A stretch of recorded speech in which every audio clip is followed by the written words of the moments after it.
Hello दोस्तों, कैसे हो आप सभी। तो आज का ये जो टॉपिक है काफी इंटरेस्टिंग टॉपिक है हमारा, जिस टॉपिक में हम बात करने वाले सीएसआर नेट एग्जाम के बारे में। बहुत सारे स्टूडेंट्स को लगता है कि सीएसआर नेट एग्जाम एक बहुत ही डिफिकल्ट एग्जाम है। एट द सेम टाइम बहुत सारे स्टूडेंट्स को यह भी लगता है कि सीएसआर नेट एग्जाम एक बहुत इजी एग्जाम है। तो इसीलिए जैसे कि फॉर एग्जांपल आपके सामने आपका कोई दोस्त आए और आपने ऑलरेडी सीएसआर नेट एग्जाम को 3 बार दिया है, आप क्वालिफाइड नहीं हुए हो फॉर एग्जांपल, और आपके सामने कोई दोस्त आके अगर बोलता है कि भाई सीएसआर नेट एग्जाम तो बहुत आसान है, कोई भी आराम से क्वालिफाई कर देगा, तो आपका माइंड में जो सोच चलती है ना, वो हर कोई महसूस कर सकता है आज के डेट में कि भाई इतनी प्रिपरेशन करते हैं, इतनी जी जान से प्रिपरेशन करते हैं, 6-6 महीने, 1-1 साल, 1.5-1.5 साल कंटिन्यूअसली पढ़ते हैं, फिर भी एग्जाम क्वालिफाई नहीं हो पाते, फिर भी हम अच्छी रैंक लेके नहीं आते, फिर भी हम कट ऑफ को क्लियर नहीं कर पाते। तो क्या रीजन है इसके पीछे? क्या सच में सीएसआर नेट एग्जाम बहुत डिफिकल्ट है, जो कि हर किसी बच्चे की संभव मतलब बात आसान नहीं है हर किसी बच्चे के लिए कि वो क्वालिफाई कर दे? या फिर क्या ऐसा संभव है कि एक एवरेज लेवल का स्टूडेंट भी, जिसको सीएसआर मतलब एमएससी में बोल दीजिए, पोस्ट ग्रेजुएशन में बोल दीजिए, उसने बहुत अच्छी तरीके से प्रिपरेशन नहीं किया था, या फिर यू कैन से उसको बहुत अच्छे मार्क्स नहीं आए हैं पोस्ट ग्रेजुएशन में, फिर भी उसको ये एग्जाम क्वालिफाई करने के चांसेस काफी ज्यादा है। इस टॉपिक के ऊपर हर एक स्टूडेंट्स का जो आंसर होगा मेरे हिसाब से अलग अलग होगा, क्योंकि हर कोई खुद को लेके जज करता रहेगा सीएसआर नेट एग्जाम को। अगर उसको एग्जाम के क्वेश्चन सॉल्व नहीं हो रहा है तो ट्रस्ट मी स्टूडेंट्स, वो यही बोलेगा कि सीएसआर नेट एग्जाम डिफिकल्ट है। एट द सेम टाइम किसी स्टूडेंट ने अगर 2 बार 3 बार एग्जाम देके अच्छी रैंक के साथ क्वालिफाई किया है, वो स्टूडेंट्स बोल देगा आराम से आप एग्जाम को क्वालिफाई कर सकते हैं, आसान एग्जाम है। तो हर किसी के माइंडसेट से ये जो क्वेश्चन है, इसके अलग अलग जवाब आपको मिलते रहेंगे। बट एक ऑन एन एवरेज की अगर मैं बात कर लूं, एक एवरेज लेवल पे मैं स्टूडेंट्स की अगर बात कर लूं, तो मुझे ऐसा लगता है कि सीएसआर नेट एग्जाम उतनी भी ज्यादा डिफिकल्ट नहीं है जितना माइंडसेट स्टूडेंट्स लेके चलते हैं पहले से ही दिमाग में। क्योंकि जब वो ग्रेजुएशन में होते हैं उनको हल्का फुल्का आइडिया होने लगता है मैथमेटिक्स होता है क्या, और तब से वो माइंड में सोच रहे थे कि यार मैं आगे जाके स्पेशलाइजेशन जब भी करूंगा तो मैं ग्रेजुएशन में मैथमेटिक्स लूंगा, अच्छी जगह पे पीएचडी करूंगा, अच्छे गाइड के साथ पीएचडी करूंगा कंप्लीट मेरी, अच्छी जगह पे मेरी पोस्ट ग्रेजुएशन कंप्लीट करूंगा, अच्छे इंस्टीट्यूट में जाऊंगा,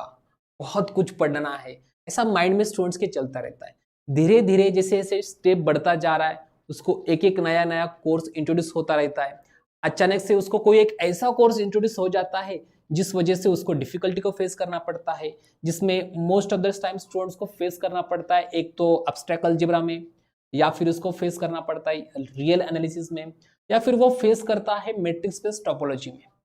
या फिर कुछ कुछ स्टूडेंट्स होते हैं जिनको अप्लाइड पार्ट में भी फेस करना पड़ता है प्रॉब्लम्स को। तो फिर स्टूडेंट्स का माइंड से थोड़ा सा वहां पे गड़बड़ होती रहती है स्टूडेंट्स के दिमाग में कि मैं करूं या ना करूं, मैं इसको स्पेशलाइजेशन में ले लूं या ना ले लूं, और अगर ले भी लिया तो मैं आगे इसके साथ कितना चल पाऊंगा, क्या मुझे एमएससी में क्वालिफाई करने की, एग्जाम क्वालिफाई करने की बोल दो, या फिर पास होने में भी दिक्कत आएगी क्या। ऐसे माइंडसेट स्टूडेंट्स के चलते रहते हैं, और ऐसे चलते चलते अचानक से उनके दिमाग में कोई क्वेश्चन डाल देता है, कोई स्टेटमेंट बोल देता है कि भाई आगे जाके आपको सीएसआर नेट एग्जाम को क्वालिफाई करना पड़ेगा। लाइफ में पहली बार स्टूडेंट्स के सामने ऐसा क्वेश्चन आ जाता है कि भाई ये एग्जाम होती क्या है। मैं मेरी पर्सनल बात अगर कर दूं तो मैंने भी जब ग्रेजुएशन में जब मैं था तो मैंने भी किसी से सुना था सीएसआर नेट एग्जाम के बारे में, ना ही मुझे उसका सिलेबस पता था, ना ही क्वेश्चन पेपर पता थी, ना ही कट ऑफ पता था, कुछ पता नहीं था, ना ही पता था किस लेवल के क्वेश्चंस आते हैं, कितने मार्क्स के क्वेश्चन होते हैं, कितनी बार एग्जाम होती है साल में, कौन से मीडियम से एग्जाम होती है, ऑफलाइन होती है, ऑनलाइन होती है, कुछ भी आइडिया नहीं थी। लेकिन फिर भी मैंने उसको देखा ही नहीं था, और मुझे हर कोई एक सीनियर आके बोल रहा है एक बात, दूसरा सीनियर आके बोल रहा है दूसरी बात, एक बोलता है बहुत डिफिकल्ट है तो एक बोलता है बहुत आसान है, और उसके माइंडसेट की वजह से हम थोड़ा सा डीमोटिवेट होना फील कर देते हैं और लगता है कि यार सच में एग्जाम डिफिकल्ट होगी। क्योंकि एवरेज में आप बोल सकते हो कि 100 में से 50 से ज्यादा स्टूडेंट्स तो आपको आराम से बोल देंगे भाई एग्जाम डिफिकल्ट है। लेकिन अगर बात कर ले एग्जाम एमएससी कंप्लीट होने के बाद की, तो मैं स्टूडेंट्स आप सभी स्टूडेंट्स को बताना चाहूंगा कि ऐसा बिल्कुल भी नहीं है कि सीएसआर नेट एग्जाम क्वालिफाई करना संभव ही नहीं है, या फिर एक एवरेज स्टूडेंट्स के लिए वो बहुत ही ज्यादा डिफिकल्ट टास्क है। आप अगर एक एवरेज स्टूडेंट हो बट आपकी स्ट्रैटेजी अच्छी हो, आपकी स्ट्रैटेजी अच्छी हो, तो फिर आप एक अच्छे मार्क्स के साथ सीएसआर नेट एग्जाम को क्वालिफाई कर सकते हैं। जैसे आपको पता होगा रोहित शर्मा ने अपनी जो करियर की शुरुआत जो थी वो एक ऑफ स्पिनर के साथ की थी, लेकिन आज जाके वो वर्ल्ड का बेस्ट ओपनर बन चुका है। क्यों? उनकी एक स्ट्रैटेजी अच्छी थी, उनको स्विंग बॉल जो है उनको खेलना अच्छा लगता था, आसानी से खेल सकते थे, बाउंस बॉल जो आते थे वो आराम से पुल कर सकते थे। तो उनको एक स्ट्रैटेजी आ चुकी थी उनके दिमाग में कि इस टाइप्स के बॉल को कैसे खेले या फिर इस पोजीशन का प्रेशर को कैसे हैंडल करे। फर्स्ट जो ओपनर जाते हैं उनके ऊपर जो प्रेशर रहता है स्टार्ट के 3-4 ओवर में जो बॉल स्विंग होती है उसको किस तरीके से हैंडल करे,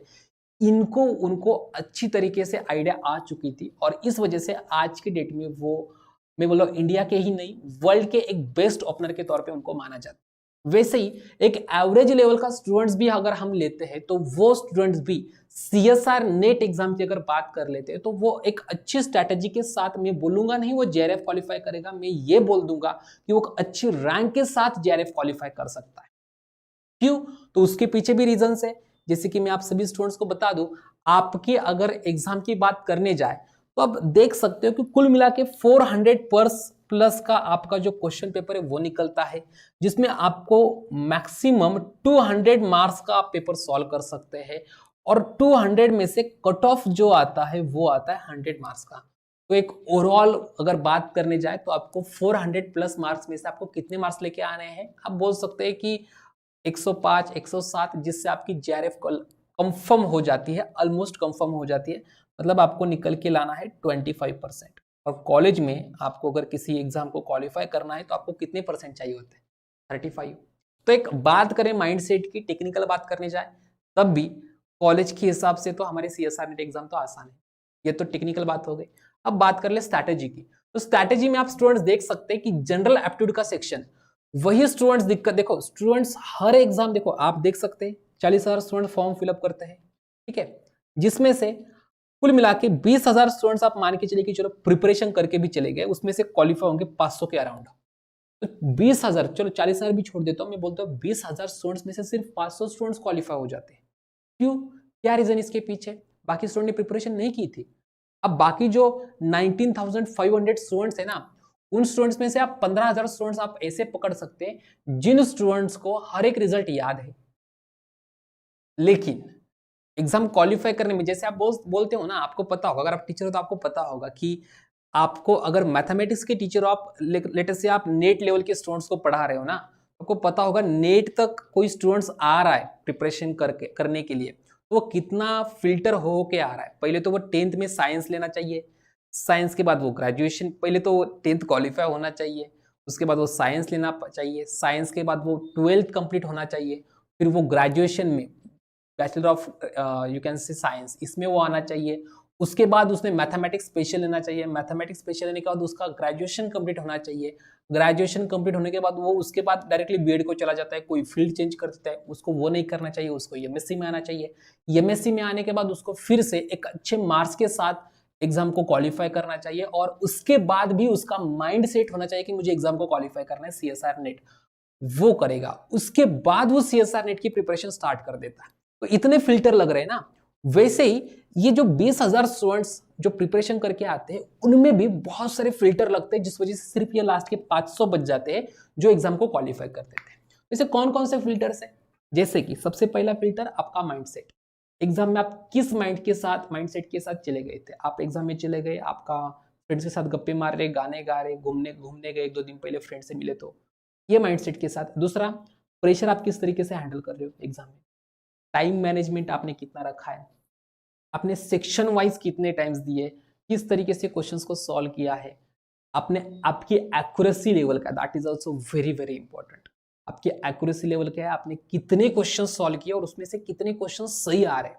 ये तो कोई स्टूडेंट्स करेगा 20 क्वेश्चन सॉल्व और उसमें से आ रहे हैं उसके 10 क्वेश्चन करेक्ट, तो फिर तो गड़बड़ हो रही है। तो ये छोटे छोटे फिल्टर्स है, लेकिन इसमें जैसे कि एक्यूरेसी लेवल की वजह से ये 20,000 में से मैं तो बोलता हूँ कम से कम 4,000 स्टूडेंट जो होंगे ना, वो 20,000 स्टूडेंट्स में से 4,000 स्टूडेंट्स उन्होंने क्वेश्चन बहुत सारे सॉल्व किए थे,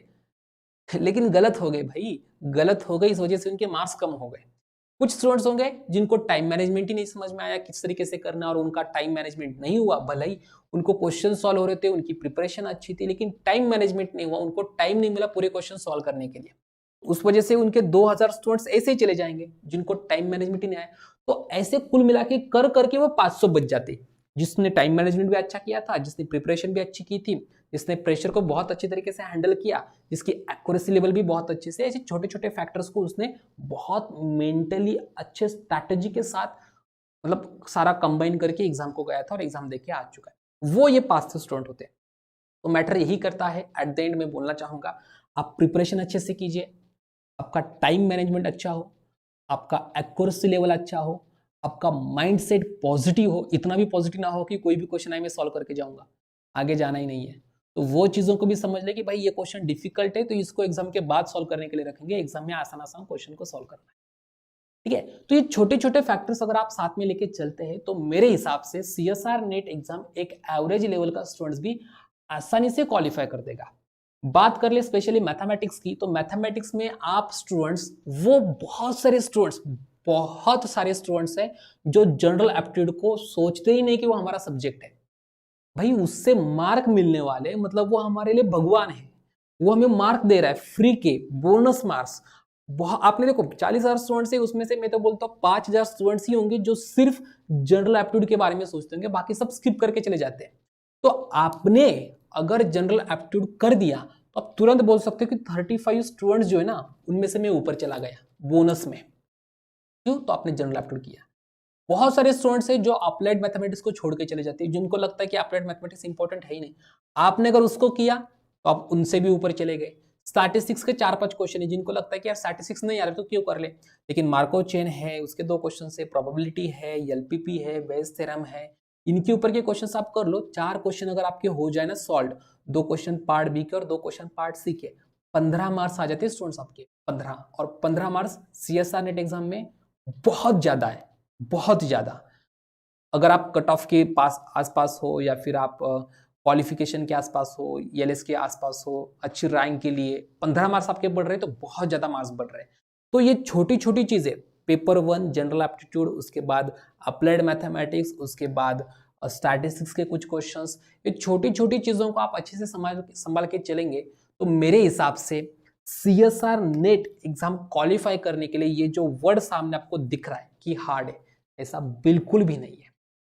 बिल्कुल भी नहीं है। आप अच्छे से स्ट्रैटेजी बनाइए, सभी सब्जेक्ट का, भले आप सेल्फ प्रिपेयर करो, ऐसा नहीं कि आपको कोचिंग क्लासेस की जरूरत है, आप सेल्फ भी प्रिपेयर कर लो। आपके पास देखो, आप क्लासेस स्टूडेंट्स जो लगाते हैं ना, उनके लिए अच्छी चीज एक हो जाती है कि उनको एक प्रॉपर डायरेक्शन मिल जाती है कि आप इन टॉपिक्स को कर लो, आप इस टॉपिक्स को मत करो, या फिर आपको इसके ऊपर ज्यादा वर्क करना है, आपको इसके ऊपर आप बहुत अच्छी तरीके से कर रहे हो तो इसको मत देखो, यहाँ पे आप फंस रहे हो, आप इसको सॉल्व कर लो। आपके एमएसक्यू अच्छे आ रहे हैं, एमसीक्यू गलत हो रहे तो एमसीक्यू के ऊपर वर्क कर लो। ये प्रॉपर डायरेक्शन आपको मिल जाती है कि आपका रियल अच्छा है, एब्स्ट्रैक्ट डिफिकल्ट जा रहा है तो एब्स्ट्रैक्ट के ऊपर ज्यादा वर्क कर लो, या फिर एब्स्ट्रैक्ट अच्छा है, रियल डिफिकल्ट जा रहा है तो रियल के ऊपर वर्क कर लो। तो एक प्रॉपर डायरेक्शन आपको क्लासेस में मिलेगी, आपको एक हर एक कंसेप्ट को लेके कितनी वैल्यू है ये आपको हर एक कंसेप्ट के बारे में पता चल जाता है, ये आपको क्लासेस में मिलता है। आप सेल भी कर लो, अगर आपकी स्ट्रैटेजी अच्छी हो, आपका वो क्लासिफिकेशन अच्छा हो कि मुझे कौन से टॉपिक्स को टारगेट करना है, किस तरीके से टारगेट करना है,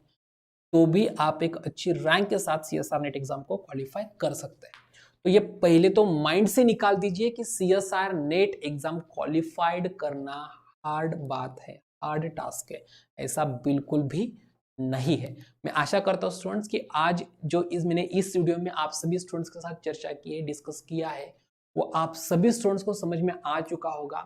कुछ ही इंपॉर्टेंट पार्ट्स है जिसको आपको फोकस करके रखना है, और एक प्रॉपर शेड्यूल बना के हर एक सब्जेक्ट्स के, भले आप कोई सब्जेक्ट आपको लग रहा है डिफिकल्ट है, उसके कुछ कुछ इंपॉर्टेंट पार्ट्स को आप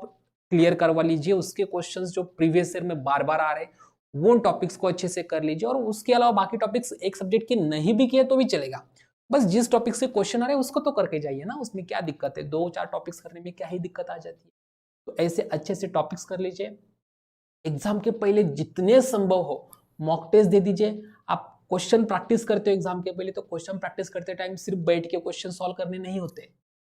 आपको प्रॉपर टाइम लगाना है। जैसे आपने आज आपको रियल के क्वेश्चन सॉल्व करने हैं, सर ने आपको होमवर्क दे दिया या फिर आप सेल्फ कर रहे हो, आपको रियल के क्वेश्चन सॉल्व करने हैं, तो आप 25 क्वेश्चन ले लीजिए अच्छे क्वालिटी के, और 25 क्वेश्चंस के लिए आप प्रॉपरली 60 टू 70 मिनट्स दे दीजिए। 25 क्वेश्चंस को 60 टू 70 मिनट्स प्रॉपरली दे दीजिए, और इस 60 टू 70 मिनट में आपको सिर्फ वो 25 क्वेश्चन और आप, यही आपके पास और कुछ ना हो, ना ही मोबाइल हो, ना ही लैपटॉप हो, ना ही कोई नोट्स हो, ना ही कोई फ्रेंड्स हो, ना ही घर वाले हो, ना ही खाना हो, ना ही नींद हो, कुछ नहीं। आपको सिर्फ आप और वो क्वेश्चंस और कुछ पेपर जिसके ऊपर आप क्वेश्चंस को सॉल्व कर सके, यही कंटेंट आपके साथ अगर होता है, तब जाके आप बोल सकते हो कि हाँ मैंने जेन्युइनली क्वेश्चंस की प्रैक्टिस की। अदरवाइज सिर्फ जाके बैठना और क्वेश्चंस के सॉल्व करना, इसका मतलब क्वेश्चंस की प्रैक्टिस करना नहीं होता, इसको क्लियर रखिए। ठीक है स्टूडेंट्स, तो मैं आशा करता हूं कि आप सभी स्टूडेंट्स को चीजें क्लियर हो चुकी होगी। आपको स्ट्रैटेजी अच्छी रखनी है, आपको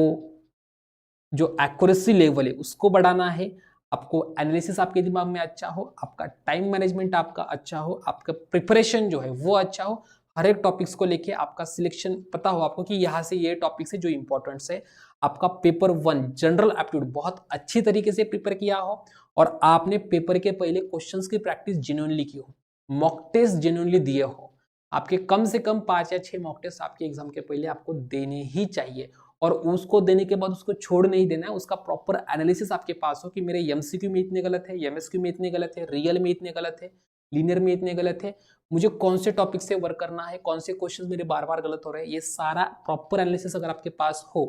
तो मैं गारंटी के साथ बोल सकता हूं एक एवरेज लेवल का स्टूडेंट भी सीएसआर नेट एग्जाम को आराम से क्वालिफाई कर सकता है, आराम से अच्छी रैंक के साथ। ठीक है स्टूडेंट्स, तो मैं आशा करता हूँ आज की इस वीडियो में सारी चीजें आपकी क्लियर हो चुकी होंगी, एंड आप अभी से, अगर आपने सीएसआर नेट एग्जाम को माइंड से निकाल दिया होगा, तो अभी से फिर से प्रिपरेशन में लगेंगे एंड एग्जाम को क्वालिफाई करने के लिए अच्छी स्ट्रैटेजी बनाने को स्टार्ट कर देंगे। अगर आपको कोई भी डाउट हो या फिर कोई भी ऐसा टॉपिक हो जो आपके माइंड में चल रहा है, आप नीचे जरूर कमेंट बॉक्स में उसको डाल दीजिए, ताकि मैं उसके ऊपर भी कोई एक अलग सी वीडियो बनाऊं जिसमें हम बात करेंगे उसी टॉपिक्स के related. So thank you so much students for watching this video. अपने सभी फ्रेंड्स के साथ जो इस क्वेश्चन को लेके माइंड में उनके चल रहा है कुछ ना कुछ, तो उनको भी इस वीडियो की लिंक शेयर कीजिए, ताकि वो भी इस वीडियो को देखें और कुछ चीज़ों को क्लियर रखे माइंड में कि ऐसे इस तरीके से होता है एग्जाम को क्वालिफाई करना। ठीक है, तो thank you so much once again, wish you all the very best for your preparation and happy learning. Thank you.